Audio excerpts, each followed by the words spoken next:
चंदा चोरी करने वाले लोगों के खिलाफ जोरदार एहतजाजी मुजाहरा किया। मरकजी हुकूमत के संग किसी मसले पर सीबीआई के जरिए जांच कराई जाने की मांग की। जो मुलजिम है उन पर सख्त कार्रवाई करने की मांग की है।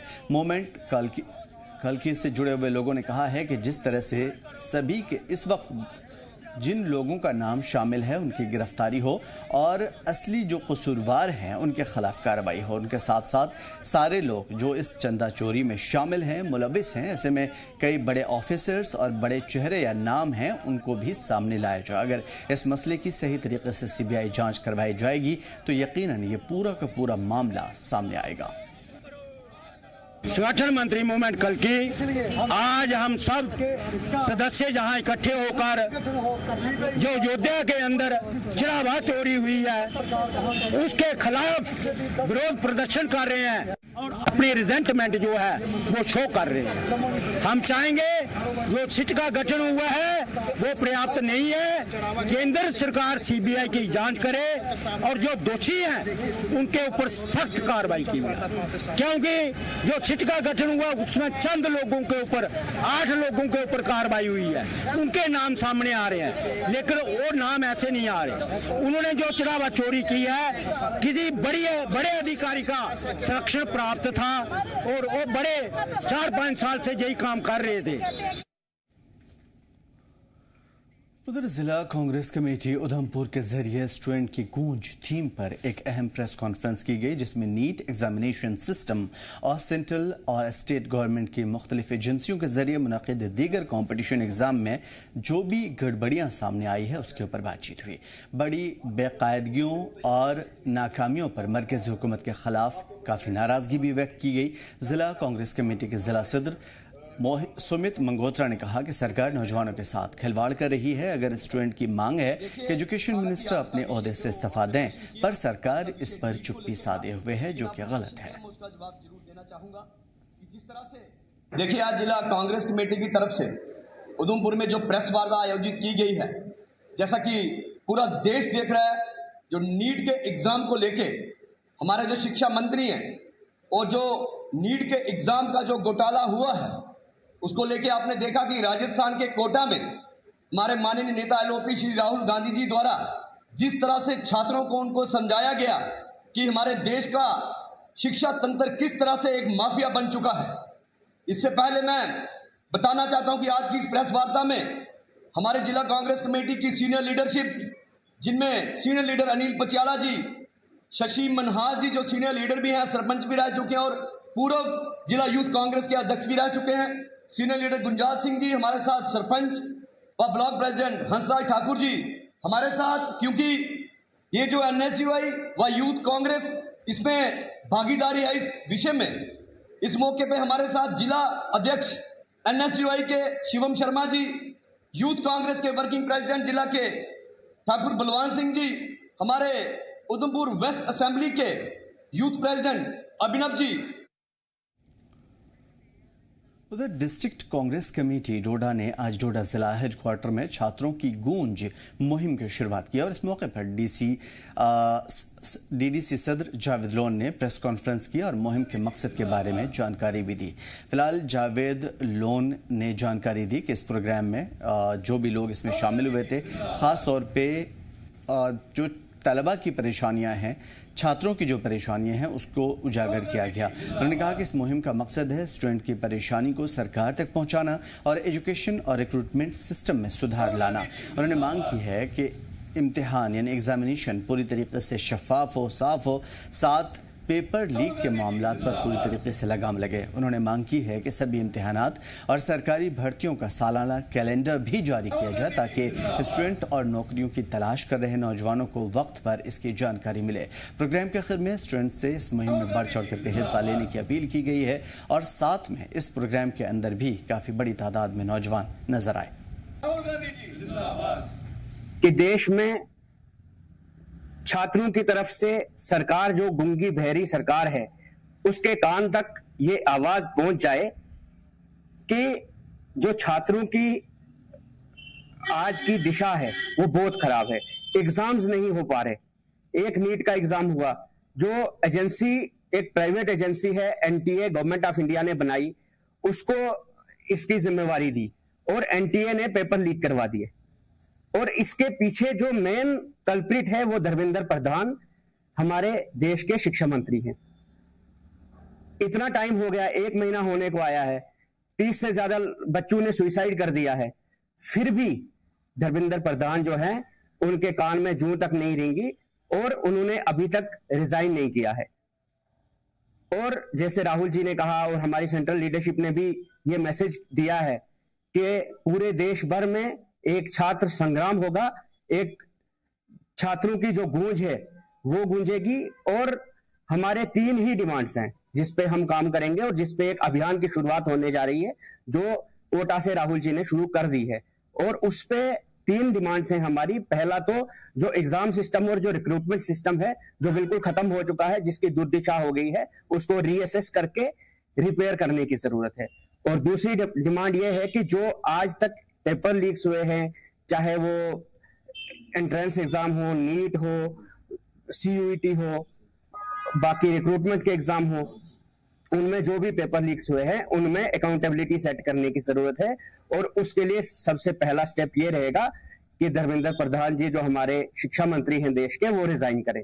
कि छात्र हमारे तालिब इल्म स्टूडेंट्स हैं, वो जाग चुके हैं, उनकी गूंज है, क्योंकि जो उनके साथ सलूक और उनके साथ ट्रीटमेंट सरकार की तरफ से आ रहा है, ख्वाह वो एग्जाम्स कंडक्ट करने के सिलसिले में हो, ख्वाह वो रिक्रूटमेंट के सिलसिले में हो, छात्र सबसे हर मरहले पर छात्र जो है हमारा नौजवान तबका वो नुकसान में है। इससे दिखता है, इससे ओपन जो कोटा में जिस किस्म की गैदरिंग रही और राहुल जी का जिस किस्म के वहां स्टेटमेंट रहा और उस स्टेटमेंट को, उनके बयान को, उनकी वहां उस क्राउड को जो उसका अहमियत मिली है, उससे ये लगता है कि सिस्टम जो है सारे हिंदुस्तान में कोलैप्स हो चुका है। धर्मेंद्र प्रधान जो है एजुकेशन के मिनिस्टर हैं, वो मिले हुए हैं माफिया से। हिंदुस्तान में एक माफिया काम कर रहा है और सारी की सारी जो है ये मोदी सरकार, जो बीजेपी की सरकार है, नरेंद्र मोदी को ही बेसिकली इस्तीफा देना चाहिए, क्योंकि हर जगह कराई है। जब हिंदुस्तान की आबादी 65% इस वक्त यूथ पर मुश्तमिल है, तो राहुल गांधी जी ने ये छात्रों की गूंज का एक प्रोग्राम जो चाक किया, ये 40 दिन का प्रोग्राम है और फर्स्ट मरहले में ये 20 सिटीज में जो है इसको लॉन्च किया गया है। उधर भारतीय जनता पार्टी के सीनियर लीडर जिसमें अशोक कौल शामिल हैं, उन्होंने यौम आशूरा के मौके पर जदीबल आलमगारी बाजार का दौरा किया था और सोगवार से इजहार यकजहती की। इस दौरान लीडरों ने वहां के इंतजाम का जायजा भी लिया, इंतजामिया और वॉलंटियर्स और दीगर एहलकारों की कोशिशों को सराहा। अशोक कौल ने कहा कि मेडिकल कैंप, पानी और दीगर मदद की सहूलत अच्छी तरह से दस्तयाब कराई गई थी, जिससे लोगों को किसी भी तरह की परेशानी नहीं हुई। उन्होंने मुकामी लोगों की तारीफ भी की जो पूरे दिन लोगों की मदद करते नजर आए। उन्होंने कहा कि कश्मीर के अवाम हमेशा भाईचारा, इत्तेहाद और अमन की मिसाल पेश करती आई है और इस मौके पर भी यही जज्बा देखने को मिला। मैं तो मानता हूं कि इतिहास में, हिस्ट्री में यह काला दिन के रूप में माना जाता है। इतिहास में लिखा हुआ है कि ये एक ब्लैक डे के रूप में है। ये 10वां मुहर्रम आशूरा उस घटना को याद कर रहे हैं जो घटना होनी नहीं चाहिए थी। जो घटना हुई है उस घटना को सदियों से हमारे भाई याद कर रहे हैं।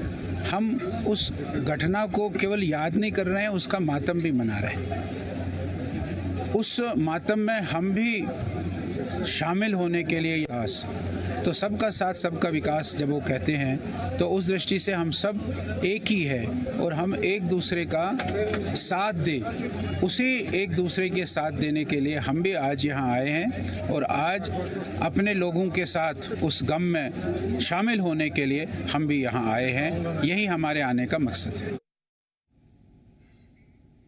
उधर जम्मू श्रीनगर नेशनल हाईवे पर अमरनाथ यात्रा 2026 से पहले मुसाफिरों के लिए बड़ी राहत है।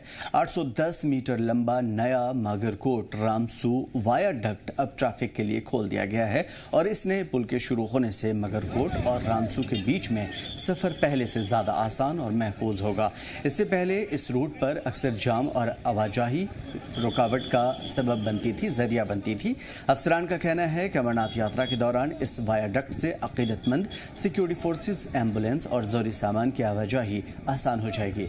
इस जदीद वायाडक्ट की तामीर सीगल इंडिया लिमिटेड ने की है और इसकी शुरुआत होने से जम्मू श्रीनगर नेशनल हाईवे पर सफ़र महफूज होगा, आरामदेह होगा और भरोसेमंद भी।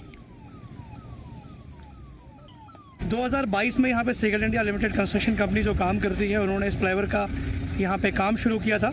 तो सब लोकल हो या बाकी जो भी ड्राइवर भाई हो, उन सब के लिए बहुत मुबारकबाद है, क्योंकि आपको जैसे मालूम होगा ये जो मोमपसी हमारे पीछे आप देख रहे हो, ये बहुत ज़्यादा जो है यहाँ पे सरदर्द बनता था जब भी यहाँ पे कोई बारिशें होती थी, बहुत ज़्यादा यहाँ पे लैंडस्लाइड होती थी और तकरीबन कभी कभार तो ये 9 दिन या 8 दिन 10 दिन तक ये रोड बंद रहता था।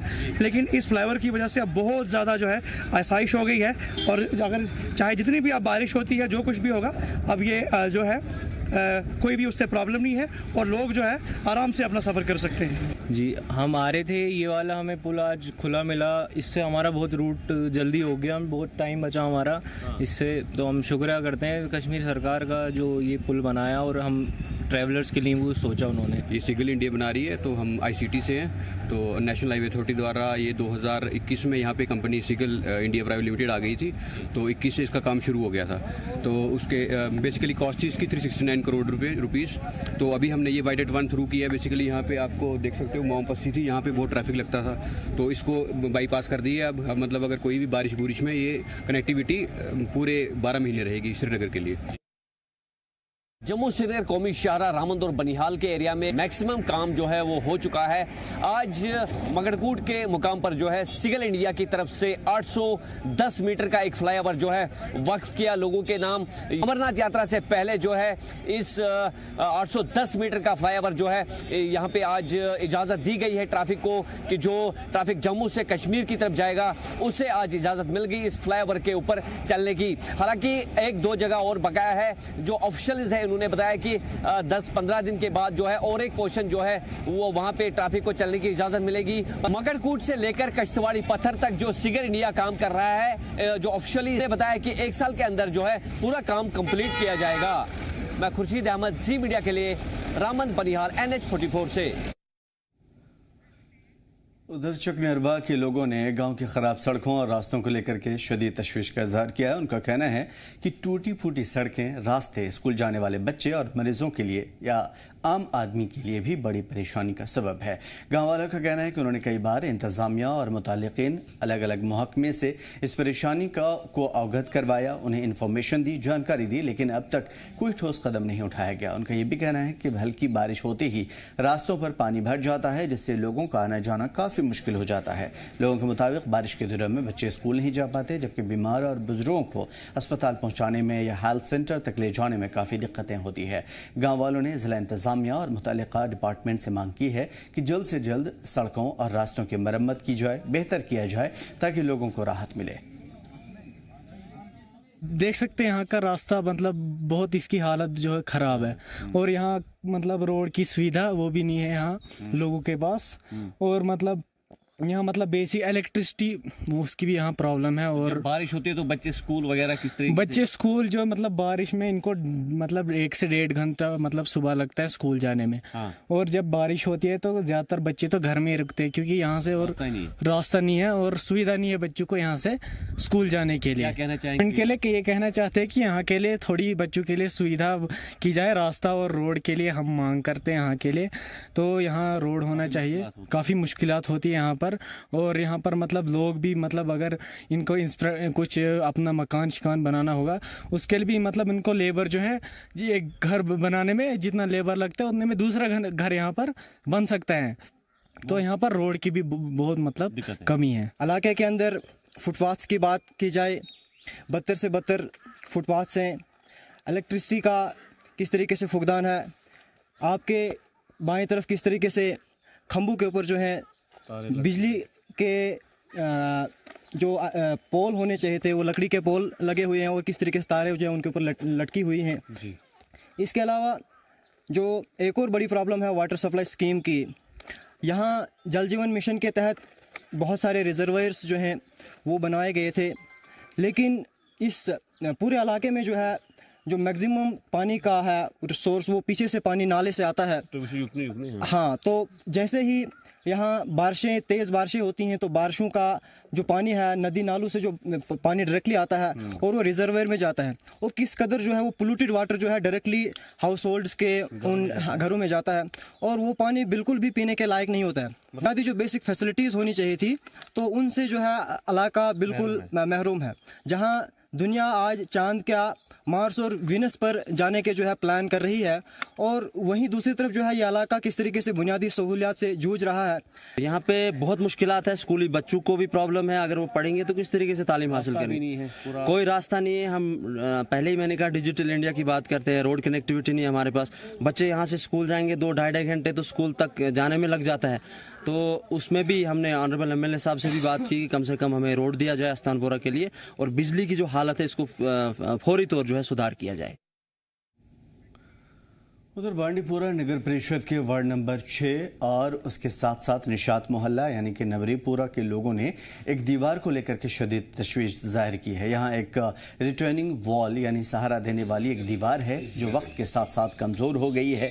लोगों का कहना है कि भारी बारिश या ख़राब मौसम की वजह से ये गिर सकता है जिससे आसपास बने घरों को नुकसान पहुँचेगा। लोगों को डर है कि अगर वक्त पर इसकी मरम्मत नहीं हुई तो पूरा मोहल्ला ख़तरे में आ सकता है। उनको ज़िला इंतज़ामिया बांडीपुरा और मुकामी एमएलए से अपील की है कि जल्द से जल्द मौके पर जांच करवाई जाए और दीवार की मरम्मत और मजबूती पर जोर दिया जाए। लोगों का कहना है कि अगर वक्त रहते कदम नहीं उठाया गया तो बड़ा हादसा हो सकता है और परिवारों को खतरा महसूस होगा।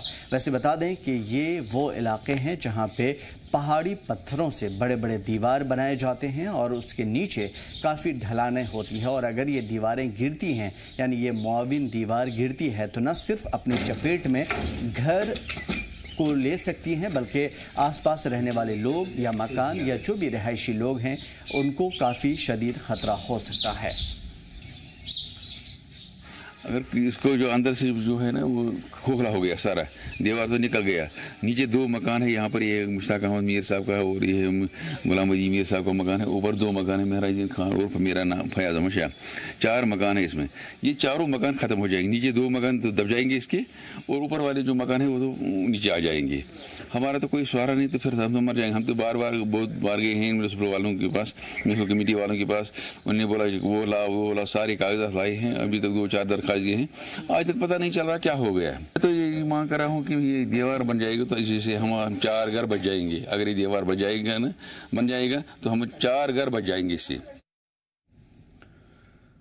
उधर शोपियां में एमएलए शब्बीर अहमद खुल्लर ने अमृत 2.0 वाटर सप्लाई स्कीम का इफ्तिताह किया और इस मौके पर इससे मुताल्लिक़ा जो महकमे हैं, डिपार्टमेंट हैं, उसके ऑफिसर्स, असिस्टेंट एग्जीक्यूटिव इंजीनियर्स और एग्जीक्यूटिव इंजीनियर्स, जूनियर इंजीनियर्स और दीगर मुलाजमीन यहाँ पे मौजूद रहे, उनसे बातचीत की। एमएलए ने कहा कि इस योजना में शोपियां के लोगों को बेहतर और भरोसेमंद तरीके से पानी की सप्लाई मिल पाएगी।